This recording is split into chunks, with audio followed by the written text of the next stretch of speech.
Okay, so I wanted to actually start with a bit of a story here today. So imagine a time where Friday nights meant a trip to Blockbusters, where the aisles were filled with VHS tapes, awaiting eager movie watchers.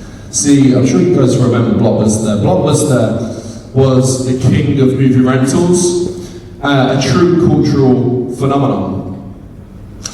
So who'd have then thought that a $40 late fee would collapse or would signal the start of the collapse of a massive global empire?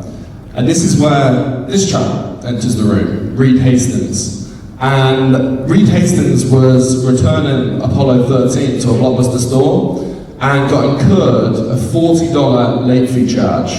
And in his anger and his annoyance, he imagined a world where you could rent DVDs without the risk of incurring late fees. And in that moment, Netflix was born. And Netflix was a DVD by mail service. So let's move forward a little bit. The year 2000. So Reed Hastings is sat in a boardroom, sat looking and communicating with the CEO of Blockbuster.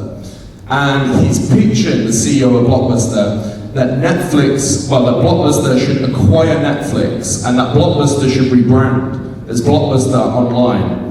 And the CEO of Blockbuster looks straight back at Reed and he basically laughs him out the room, kicks him out of the office because he thought Netflix was a joke.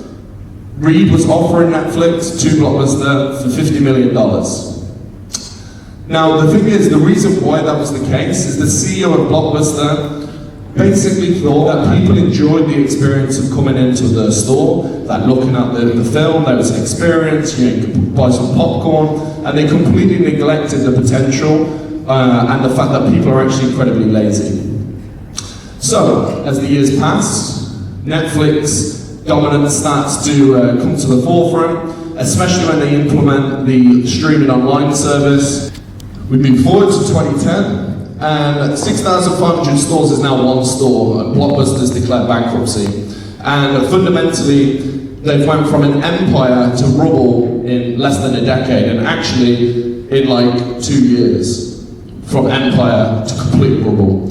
And it's one of those things where Netflix was once the underdog, they're the empire when it comes to streaming online movies. And that's a massive meteoric shift for the movie rental industry. Now, why am I sharing this story with you? Well, I think there's three things which can be learned from this Netflix Blockbuster saga. One, importance of adaptability. Evolve with digital trends or face becoming obsolete. Two, respect the underdog. Disregarding small players at your peril. And three, value forward-thinking leadership. Stay ahead of anticipated industry changes, get the best staff. It's an incredible book, an audio book by one of the original directors of Netflix about their hiring, how they hire their staff. You need people to be forward-thinking, and your businesses need to continue to evolve and not stay in the dark ages.